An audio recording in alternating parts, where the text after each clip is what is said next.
And we just thank our Father for the privilege of being able to bring and study the Word together. We're going to pick it up here in a moment in Genesis chapter 13. Remember, Abram's name has not been changed yet to Abraham. He and Sarai went into Egypt near Pharaoh, and Pharaoh had made them very rich, but inasmuch as you well know, Abram had told Sarai to tell him he was his sister rather than his wife, and it caused a great deal of consternation among the Egyptians, and they asked him to leave very politely but firmly. So Lot, who is Abram's nephew, and Abram and the whole clan, off they go. Here in chapter 13, verse 1, a word of wisdom from our Father, and it reads, "And Abram went up out of Egypt, he and his wife, and all that he had, and Lot with him into the south." Now, they had no children yet, Abram didn't, but this was his nephew, his brother's son, and so it was. Verse 2, "And Abram was very rich in cattle and silver and in gold." Why? He was blessed of God. Blessed of God, and also Egypt had kind of taken good care of him to get him on his way without, and have the affliction God had placed on them for that time being. Verse 3, "And he went on his journeys from the south, even to Bethel, the house of God, unto the place where his tent had been at the beginning, between Bethel and Hai." Bethel is house of God, and Ai is heap. So there, that being the layout. So he's back again. The famine is over, and he's back home again where he started. Therefore, not back home at the original at but here at Bethel. "For unto the place of the altar which he had made there at the first, and there Abram called on the name of the Lord." You want to always remember that. When God blesses you, he delivered them, and they came out with a lot more from Egypt than they went in with. And naturally, when he came back to that altar, he thanked God for it. You want to always remember that. Verse 5, "And Lot also, which went with Abram, had flocks and herds and tents." Tents, meaning he had a lot of people. Verse 6, "And the land was not able to bear them, that they might dwell together, for their substance was great, so that they could not dwell together." In other words, there were too many animals and not enough grazing land immediately, so they had to split up their herds to have more pasture where their animals could sustain themselves. They had just grown too large for one congregation and enough fodder to feed their animals properly, pasture. This you might say, in a sense, in as much as the pasture should always be sufficient, that's what a shepherd is for. And they're both pretty good shepherds as they split the flocks, and so that the flocks can be fed. 7, "And there was a strife between the herdmen of Abram's cattle and the herdmen of Lot's cattle, and the Canaanite and the Perizzite dwelleth them in the land."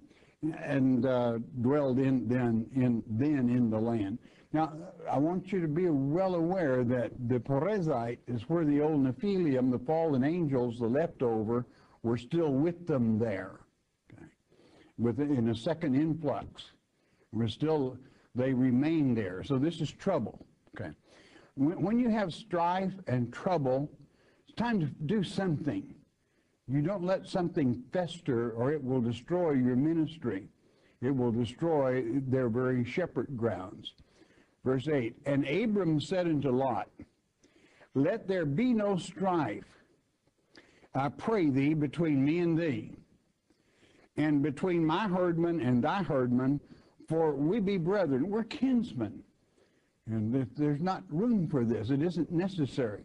Naturally, when you put in the equation Perizzites, that is to say, the old leftover of the Canaanite and where you would have not Kenites, but Kenites were among the Canaanites, as well as the leftover second influx of fallen angels, you got trouble. There's going to be strife. And you never want to let something like that settle near you, for it will always be trouble and strife. Verse 9, is not the whole land before thee? Question, look at it out there. Separate thyself, I pray thee, from me. If thou wilt take the left hand, then I will go to the right, and if thou depart to the right hand, then I will go to the left. I'm going to let you have the choice. You look the land over. Whichever way you decide to go, you pick that way, and I will go the opposite, and we will have no strife. We'll have plenty of land. Everything will be cool. Verse 10, and Lot lifted up his eyes and beheld all the plain of Jordan. Jordan means the descender, and that means the old Jordan River was coming down through there. There was water, plenty of water, that it was well watered everywhere before the Lord destroyed Sodom and Gomorrah. Even as the garden of the Lord, like the land of Egypt, as thou camest unto Zoar. In other words, it was obvious that before God destroyed it, this was a good place. What do you think Lot's going to take? Naturally, Lot's going to take the water, not the desert. Verse 11. And then Lot chose him all the plain of Jordan. And Lot journeyed east. And they separated themselves the one from the other. This would end the strife for Abram, not necessarily for Lot. Verse 12. Abram dwelled in the land of Canaan, and Lot dwelled in the cities of the plain and pitched his tent toward Sodom. I want you to note, he dwelt in cities. And remember, woe to those that join house on the house. Verse 13, the men of Sodom were wicked and sinners before the Lord exceedingly. Talk about strife, he stepped in it. 14, and the Lord said unto Abram, after that Lot was separated from him, lift up now thine eyes, and look from the place where thou art northward and southward, eastward and westward. You look all around. 15, for all the land which thou seest, to thee will I give it, and to thy seed forever. How good God is. I mean, as far as you can see, it's all yours. And so it was that God blessed Abram. 16, and I will make thy seed as the dust of the earth, so that if a man can number the dust of the earth, then shall thy seed also be numbered. This is a heavenly blessing. This is divine intervention. Do you understand? They didn't even have a child. Sarah was barren. He's telling him, you're not even going to be able to number your children. And do you know something? That prophecy has come true. The children of Israel, which is the children we speak of, the descendants of Abraham through Isaac, as the seed is called. Certainly, they are a blessed people even on this earth to this day, as many of those tribes would travel north over the Caucasus Mountain and be called Caucasians and settle Europe, Canada, America, and God blesses them still yet, as far as you can see. Verse 17, arise and walk through the land in the length of it and in the breadth of it, and I will give it unto thee. It's yours. That's God's blessings.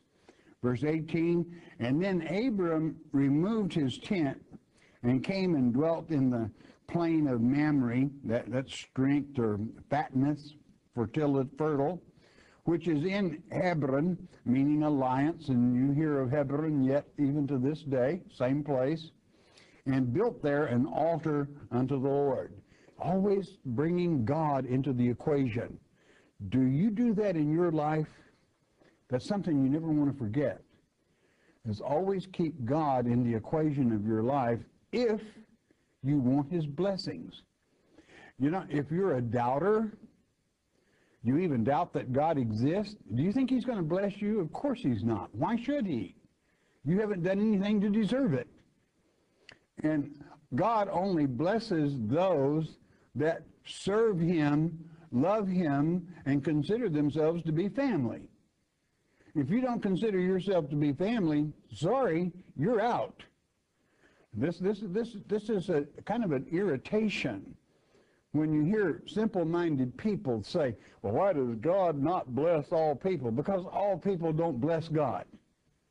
They don't love him. Why should he? And so it is. Then whose fault does the shortcomings fall at? Whoever's in charge, the adults. That's who to blame, not our Heavenly Father. And so it is. Abram loved our father. He always had that altar nearby, and our father knew that. Therefore, what happened? God always blessed him. Chapter 14, verse 1. Now, we're going to be among some foreigners, and you're going to have some foreign names. Here they come. Verse 1. And it came to pass in the days of Amraphel, that's to say the keeper of the gods, what a name, king of Shinar, that's Babylon, another name for Babylon, Arioch, vulnerable, king of Elashar, Chedorlaomer, that is to say, which is that's to say severity of servant rather of Gomer, king of Elam, meaning eternity, and Tidal, that's great son, king of nations.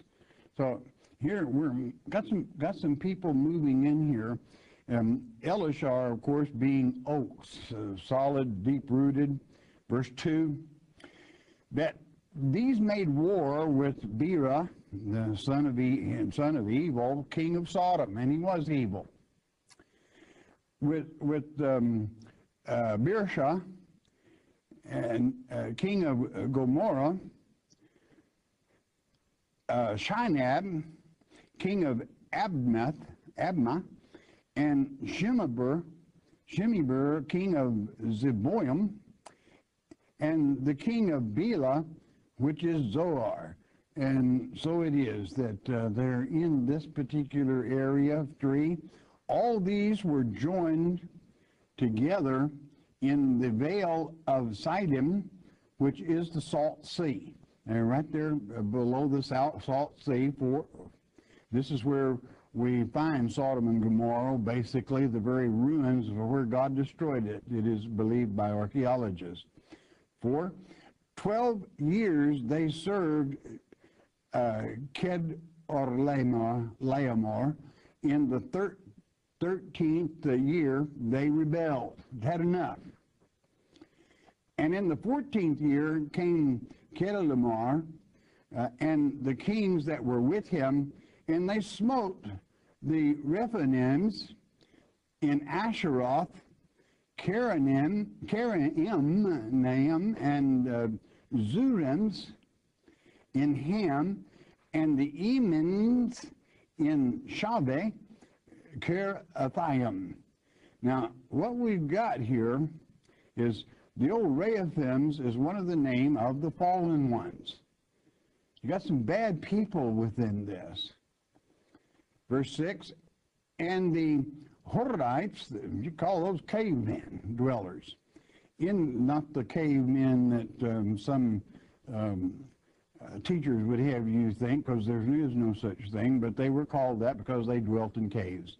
In their Mount Seir, unto El Faran, which is by the wilderness.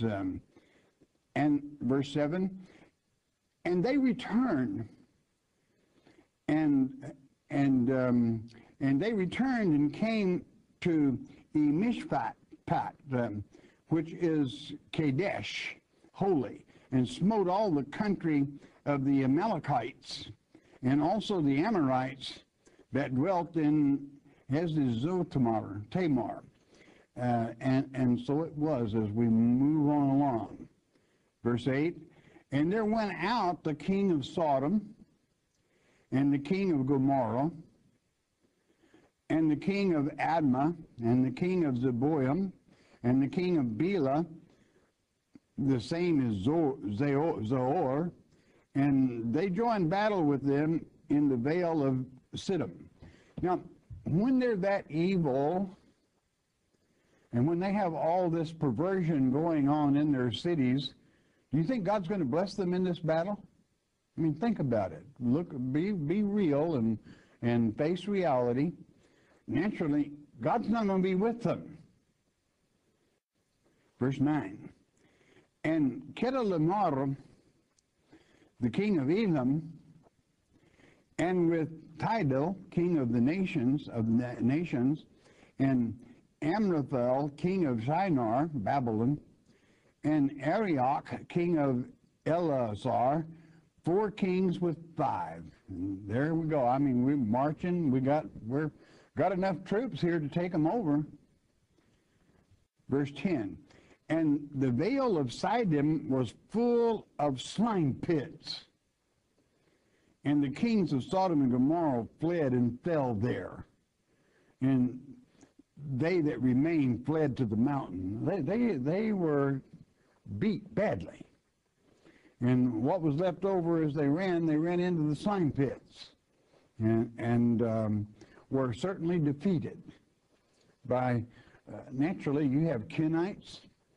You have leftover Nephilim, which you have some wisdom there that is not good wisdom, but wisdom to do evil, and certainly without God's help, and certainly God was not going to help perverted people. They got their gourds thumped. That's simple. Verse 11. And they took all the goods of Sodom and Gomorrah and all their victuals and went their way. And they cleaned them out. 12. And they took Lot, Abram's brother's son, who dwelt in Sodom, and his goods, and departed. Now here you have kinsman redeemer, the law of God's land that is just natural, the way kin takes care of kin. Verse 13, and there came one that had escaped and told Abram the Hebrew, Eber, meaning he that crossed over the river, meaning the river Euphrates, which he had, and he dwelt in the plain of Mamre, the Amorite brother of Eshcol, the brother of Aner, and these were confederate with Abram. They were his buddies.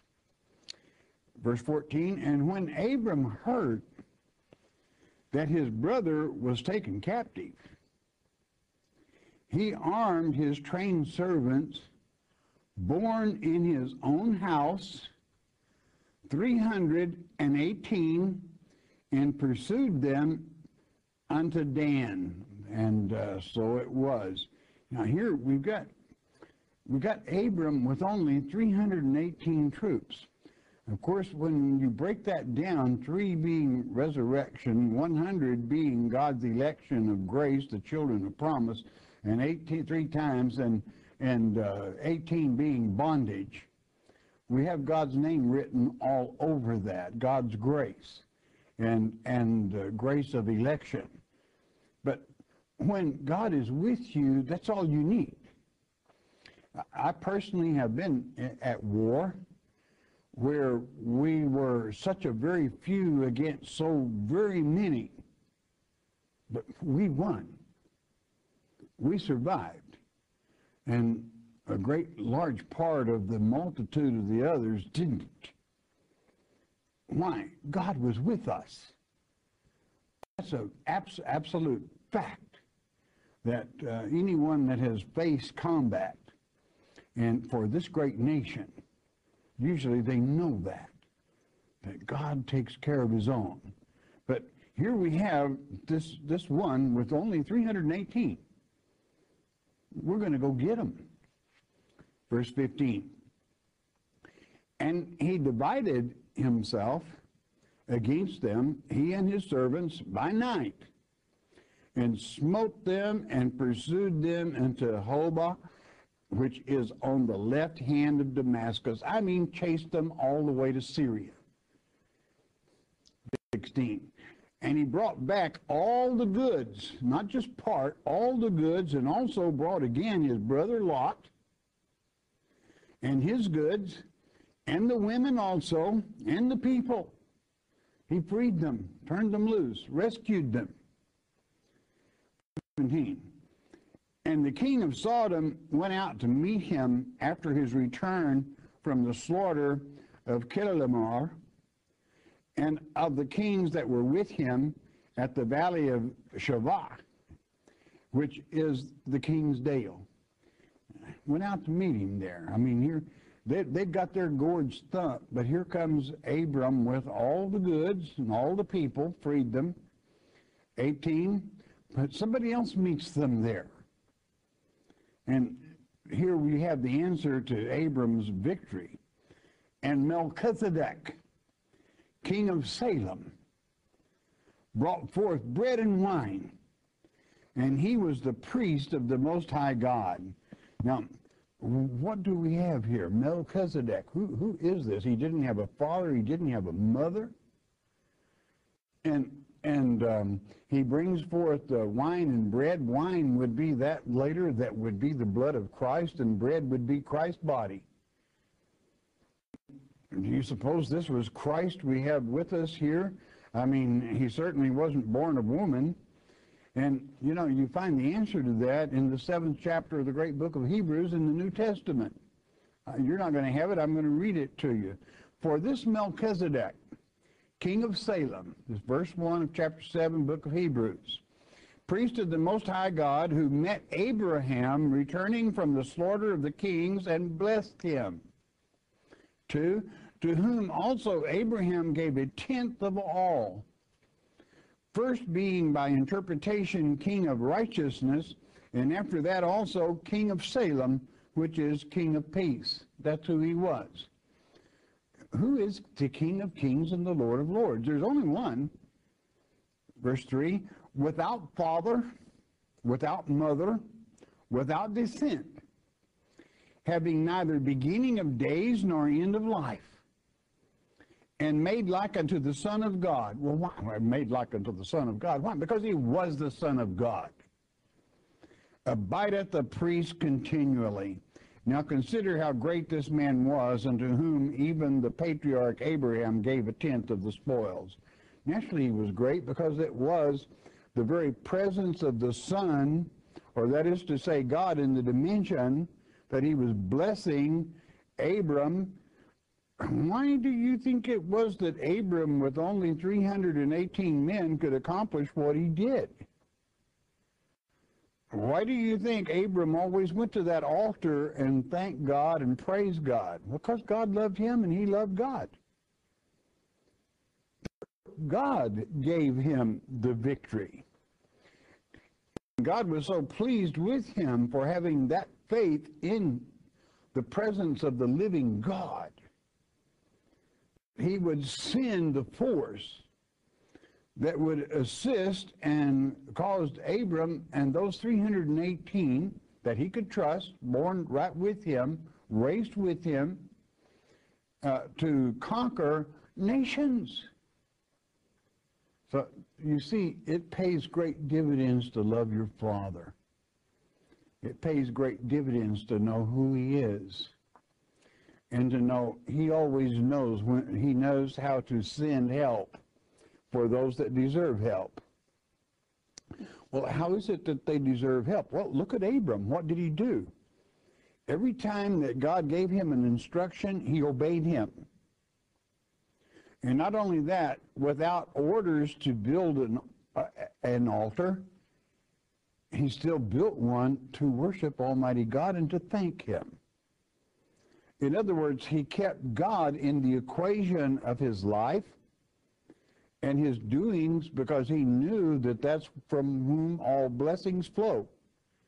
So there's a great lesson in this for all seasons, even today. You always want to keep God in the equation of your life. This Prince of Peace, this King of Righteousness, This one who, without mother, without father. Why? Because he was the Son of the living God. Well, Christ wasn't born yet. Well, now can you better understand why in St. John chapter 8, verse 56, that Christ would say, you don't know what you're talking about. Before Abraham was, I am. In other words, he met Abraham. He saw Abraham. And you remember the Kenites, what they said? You mean he claims that he's seen Abraham and he's only 33 years old? Or something of that nature. You see, they could not see the invisible part of the Spirit of the living God. You'd better be able to. And you'd better be able to feel that presence. And you'd better thank him for the blessings he brings into your life. And never leave him out of the equation. You notice Abram came and he set up camp at Bethel, that's the house of God. And over here you have the heap. Which do you choose in your life? A heap, that's to say ruins and a wreck, or the house of God? And the house of God is the very body that you live in if you have God there, or wherever you walk, is to love God. But many people still, I'll play from the teachings of the great book of Ecclesiastes, they would rather have, instead of Bethel, Bethaven, which means instead of a house of God, a house of nothing, emptiness, no truth, traditions of men that make void the very word of God and God's attention on those that need his help when they leave God out of that equation. So here, never let anyone deceive you who this Melchizedek was. And listen carefully as we return to this 14th chapter, and let's pick it up in verse 19, if we may. What does it say? This is Melchizedek still speaking. And he blessed him and said, blessed be Abram of the Most High God, possessor of heaven and earth. And we see here that God not only controls the earth, but the heaven as well. How precious our Father is that, I mean, he created all things, even man. Verse 20, and blessed be the Most High God, which hath delivered thine enemies into thy hand, and he gave him tithes of all. Now, did you read over that? I hope not. How is it that Abram could defeat those kings and nations with only 318 souls? Because God, the Most High God, delivered them all into his hand. There is no telling how many were above them that they were not presence of or even conscious of divine helps that God sent. For when God is in control, and when you bring him into the equation of your life, that's why you have success. That's why you have blessings. Why? Because you love him, and he certainly loves you. Do you know something? We're his children.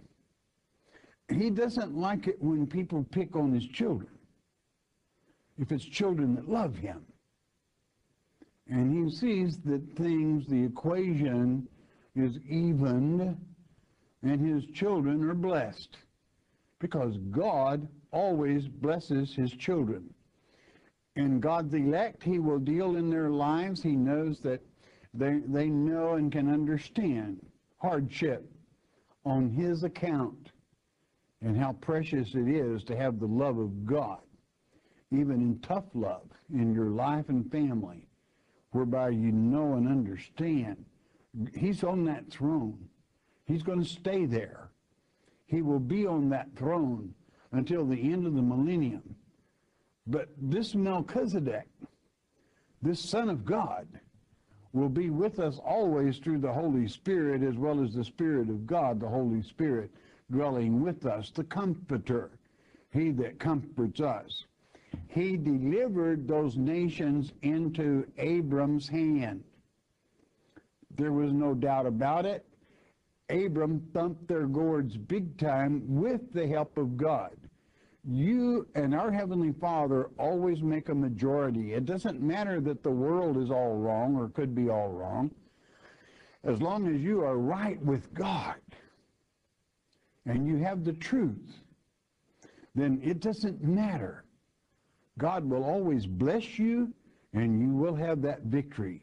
That's why Abram brought back the prisoners, all of them, brought back the goods, all of them, with the blessings of the Most High God, to the point that it pleased God to the fact that he sent this one, this King of righteousness, King of kings and Lord of lords, to meet him. And yes, he collected his tithe along the way. Verse 21 to continue. And the king of Sodom said unto Abram, give me the persons and take the goods to thyself. In other words, you've freed them. It's your right. In other words, they thumped his gourd, the king of Sodom. And he rightfully says, I know it, none of it belongs to me, though it's my material. 22, but how did Abram handle this? Listen carefully. And Abram said to the king of Sodom, I have lift up mine hand unto the Lord, the Most High God, the possessor of heaven and earth. What he's about to say, I don't want your stuff. I mean, this was an evil, wicked, perverted place. He does not want any part of it. One more verse, verse 23. That I will not take from a thread, even to a shoelace, and that I will not take anything that is thine, lest thou shouldest say, I have made Abram rich. He didn't want the perverted stuff. Let's be honest about it. And so it was. Well, never leave God out of the equation in your life. Whatever you're doing, whether it's work daily or what, ask him to be with you. Ask him his blessings be upon you. You know, never be ashamed to let him know you love him and that you need him. We're in a troubled world, but it's not all that trouble because God is still on the throne.